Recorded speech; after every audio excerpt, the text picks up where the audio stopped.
ஆதி என்னும் பராபரையே அன்பான மனோன்மணியே சோதி எனும் பஞ்சாகத்தாலே சொற்பெரிய கரிமுகனே தீர்த்து நீக்கும் கந்தவளே தருத்துகின்ற குருநாதர்களே 18 சித்தர்களே பண்பான பரமசிவமே ஓதியே ஜோதிடங்கள் உரைப்பதற்கு நாத விந்து வடிவாக நல்ல துணை ஆவீரே. உலகில் உள்ள தமிழ் பேசும் அனைத்து நல் உள்ளங்களுக்கும் மற்றும் ஜோதிட சார்ந்தவர்களுக்கும் மூத்தவர்களுக்கும் ஆர்வலருக்கும் மற்றும் இந்த காணொலியை காணும் உங்களுக்கும் ஆஸ்தோராஜின் இனிய நல்வணக்கங்கள். பழைய நூல்களிலிருந்து கருத்துக்களை தொகுத்து பதிவுகளாக கொடுத்து வருகிறோம். அந்த வகையில் தியாகராஜசேகர் என்ற 1926ஆம் ஆண்டு வெளிவந்த நூலிலிருந்து 12 பாவங்கள் சம்பந்தப்பட்ட கருத்துக்களையும் தொகுத்து உங்களுக்காக சிறிய சிறிய காணொலிகளாக, அதாவது 10 அல்லது 15 நிமிடத்துக்கு மிகாமல் உங்களுக்கு காணொலிகளை கொடுத்து வருகிறோம். ஏனென்றால் இந்த காலகட்டத்தில் 10 நிமிட காணொலிகளை பார்ப்பதே மக்களுக்கு போர் அடித்து விடுகிறது. அதனால் சின்ன சின்ன காணொலிகளாக கொடுத்து வருகிறோம். ஆனால் இந்த காணொலிகளை எல்லாம் ஆரம்பத்தில் 1 நிமிடம், கடைசியில் 1 நிமிடம் இதை தவிர்த்துவிட்டு இந்த காணொலிகளை ஒன்றாக சேர்த்து நீங்கள் தொகுத்தீர்களானால் இந்த உலகத்தில் உள்ள அத்தனை ஜாதகங்களை பார்த்தும் அத்தனை ஜாதகங்களிலும் நீங்கள் சொல்லக்கூடிய ஒன்றுக்கு மேற்பட்ட தகவல்கள் நடைமுறையில் ஒத்துப்போவதை கண்கூடாக உணர முடியும். ஏன் என்று கேட்டால், இந்த எல்லா ஜாதகத்திலும் இந்த 12 பாவங்கள் மட்டுமே, எல்லா ஜாதகத்திலும் சப்த கிரகங்களும் நிழல் கிரகங்கள் ரெண்டும் சேர்த்து நவகிரகங்கள் மட்டும்தான். இதனுடைய காரகத்துவங்கள் காலத்துக்கு ஏற்ற மாதிரி சிலது கூடியிருக்கலாம், அல்லது சிலது குறைந்திருக்கலாம், அல்லது புது புது தன்மைகளை பெற்றிருக்கலாம். ஆனால் அடிப்படை என்பது மாறாது என்பதை மாற்றுக்கருத்தே இல்லை. அந்த வகையில் 9ஆம் இடம் சார்ந்த, அதாவது பாக்கியஸ்தானம் சம்பந்தப்பட்ட தகவல்களை இப்போது பார்த்து வருகிறோம். சூரியனுக்கு 8ஆம் இடத்தில் நிற்கிற கிரகங்கள் 8ஆம் அதிபதி நின்ற ராசி அதிபதி ஏறி நின்ற அங்கேஷத்தில், அதற்கு திரிகோணங்களில் சனி வரும் காலம், சனியுடன் கூறி நின்ற கிரகங்களின் திசை பொசிப்பில் தந்தைக்கு மரணமோ அல்லது கண்டமோ உருவாகிறது. 9ஆம் இடத்திற்கு உடையவன் சூரியன் சந்திரன் இவர்கள் புடங்களை ஒன்றாக கூட்டி லக்னாதிபதியின் இந்த புடத்திலே மாறி வந்த நாளில் சனி வரும் நாள் தந்தைக்கு மரணம் அல்லது தந்தைக்கு மரண கண்டம் என்பதை நடைமுறையில் காண முடியும்.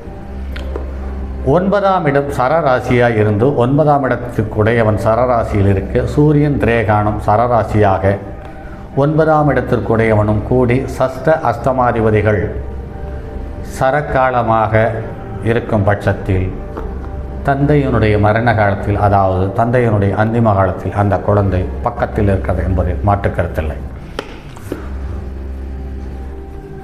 9ஆம் இடத்துக்குரிய கிரகமே சூரியனாகில் இவன் கரரோகம் பித்தரோகம் இவற்றால் மரணம், சந்திரனாகில் உதிர ரோக அதிசாரத்தால் ஜலதோஷத்தால் மரணம், அங்காரகனாகில் இரத்த ரோகம் ஆயுள் விரணம் வெப்பு இவற்றால் மரணம், புதனாகில் வாதரோகம் சம்பந்தப்பட்டதால் மரணம், பைத்தியம் அல்லது மனோவியாதியால் மரணம், குருவாகில் சூளை நோய், கொலை நோய், குன்மரோகம் ஆகியவற்றால் மரணம், சுக்கரனாகில் நீர்ப்படு விஷயம் சிலேஸ்ம ரோகம் இவற்றால் மரணம், சனியாகில் வாதரோகம் சோலை வல்பினி இவற்றால் மரணம், ராகு ஆகில் விஷரோகம் குஸ்தம், சர்ப்பமாகில் விஷங்களை இவற்றால் மரணம் என்று சொல்லப்பட்டிருக்கிறது. 9ஆம் இடத்தில் ராகு இருக்க அல்லது சர்ப்பத்திரேகணமாய் இருக்க இவன் பிதா சர்ப்பம் தீண்டி மரணமாவதற்கு வாய்ப்பு இருக்கிறது. 9ஆம் இடத்தில் நின்ற கிரகங்கள் மிருக திரேகாணத்தில் இருக்கும் பட்சத்தில் மிருகத்தால் தந்தை மரணம் அடைகிறார். குளிகன் இருக்கில் அவன் 9 குடையவன் சூரியவனாகி இருப்பில் படைத்திறத்தால் மரணம் என்று சொல்லப்பட்டிருக்கிறது. இப்படி மரணம் சார்ந்த விஷயங்களும் எந்த பாவமோ அந்த பாவத்துக்குரிய கிரகம் எதுவோ, அந்த கிரகத்துக்குரிய உறவுகள் எதுவோ, அந்த உறவு சார்ந்த ஆக்கங்களையும் அழிவுகளையும் இந்த ஜாதகம் பிரபலமாக தெளிவாக அடையாளம் காட்டியிருக்கிறது என்பது நடைமுறையில் பார்க்க முடிகிறது. ஒரு சில விஷயங்கள், ஒரு ஜாதகத்தில் 9 குடையவன் 9ஆம் இடத்திற்கு 1, 5, 9 1, 5, 9 தொடர்பு பெறும் பொழுது அவர்கள் பொருளாதாரத்தில் நல்ல வளர்ச்சியை காண்கிறார்களோ இல்லையோ தெரியாது. ஆனால் அந்த சமுதாயத்தில் அவர்கள் அனைத்து மனிதர்களுக்கும் தேவைப்பட்டவனாகவும் அல்லது தெரிந்தவனாகவும் அல்லது புகழ் பெற்றவனாகவும் வாழ்ந்து முடிக்கிறார் என்பதில் மாற்றுக்கருத்தில்லை.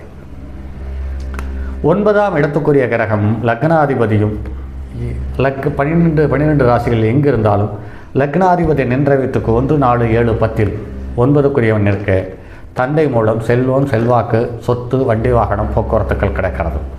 1, 5, 9 இருக்க அந்த தந்தையும் மகனும் சேர்ந்து அந்த செல்வம், செல்வாக்கு, மரியாதை, வண்டி வாகனம், போக்குவரத்து, சொத்துக்கள் இவை அனைத்தையும் சம்பாதிக்கிறார்கள்.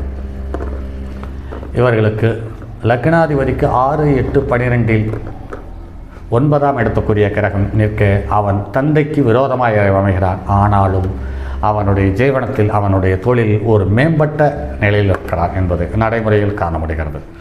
அதே சமயத்தில் எந்த கிரகம் 9ஆம் இடத்தில் இருக்கிறதோ அந்த கிரகத்துக்குரிய காரகத்துவத்தின் உறவுகள் இவருக்கு மனப்பூர்வமாக உதவி செய்யும் வண்ணமாகவோ அல்லது பொருளாதார ரீதியாக உதவி செய்யும் சூழ்நிலையோ உருவாக்கி பொருளாதாரத்தையும் கௌரவத்தையும் அள்ளி தந்து விடுகிறது என்பதை கருத்தில் கொள்ள வேண்டும்.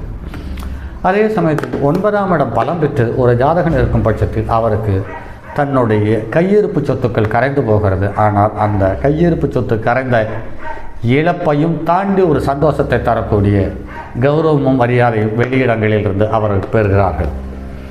அதே மாதிரி இந்த 9ஆம் இடத்துக்குரிய கிரகத்தினுடைய தசாபத்தி நடக்கும் பட்சத்தில் 9க்குரியவனோட 4க்குரியவன் பலம் குறைந்து இருக்கும் பட்சத்தில் அந்த 9க்குரியவனுடைய திசையில் வீடு இடமாற்றம், தாயினுடைய உடல்நலம், வண்டி வாகன போக்குவரத்து சம்பந்தப்பட்ட விஷயங்களில் இழப்பையும் சங்கடத்தையும் மரியாதை குறைவையும் நஷ்டங்களையும் விபத்துக்களையும் சந்திக்கிறார்கள் என்பது நடைமுறையில் நிறைய ஜாதகத்தில் பார்த்திருக்கிறோம்.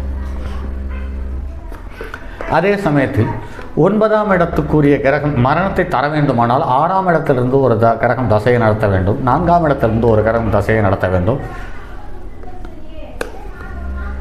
லக்கணத்துக்கு 2ஆம் இடத்திலிருந்து ஒரு திசையை நடத்த வேண்டும். இந்த லக்கணத்துக்கு 2, 4, 6க்குரியவர்களுடைய சம்பந்தம் இல்லாமல் அந்த தந்தைக்கோ தந்தை சம்பந்தப்பட்ட உறவுகளுக்கோ பெரிய காயத்தையோ இழப்பையோ தவறுகளையோ தருவதில்லை என்பது நடைமுறையில் காண முடிகிறது.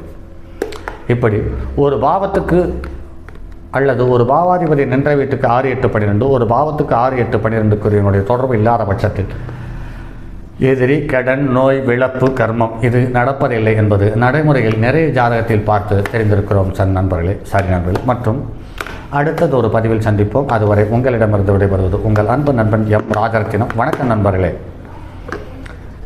அடுத்து 10ஆம் பாவம் ஜீவன பாவம் என்ற ஒரு அருமையான பாவம். இந்த பாவத்தில் எண்ணற்ற தகவல்கள் இயல்பு நிலையில் இருக்கக்கூடிய சாதாரண மனிதர்களுக்கு தேவைப்படக்கூடிய தகவல்களாக இருக்கும். அந்த தகவல்களும் பெரிய கணிதங்கள் எதுவும் இல்லாமல், கண்ணுக்கு தெரியாத நுணுக்கங்கள் எதுவும் இல்லாமல் இயல்பாக பார்த்தவுடன் தெரிந்து கொள்ளும் தன்மையோடு அந்த பாவம் இருக்கும் என்பதில் மாற்று கருத்தில்லை. ஏனென்றால் இந்த பாவம் தான் உங்களுடைய ஒட்டு மொத்த ஜீவனத்தை அடையாளம் காட்டக்கூடிய பாவம். அதாவது பொருளாதாரத்தையும் குடும்பத்தை நடத்துவதற்கு அச்சாணியாக திகழக்கூடிய வருமானம் சம்பந்தப்பட்ட தகவல்களையும் இந்த 10ஆம் இடம் தான் காட்டுகிறது என்பது மாற்று கருத்தில்லை.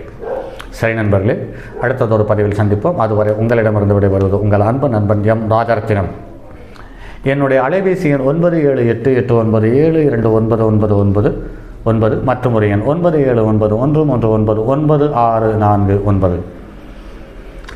தங்கமான் மழுவோடேந்தி தன்மதி தலையில் கொண்டோன் மங்கையர் பறிக்கச் சொன்ன மாமொழி ஜோதிடத்தை இங்கு யாம் உரைப்பதற்கோ இமை என்னும் பிழை வராமல் காக்க செங்கன் மால் மருகன் யானைச்சரன் பதம் காப்பதாமே.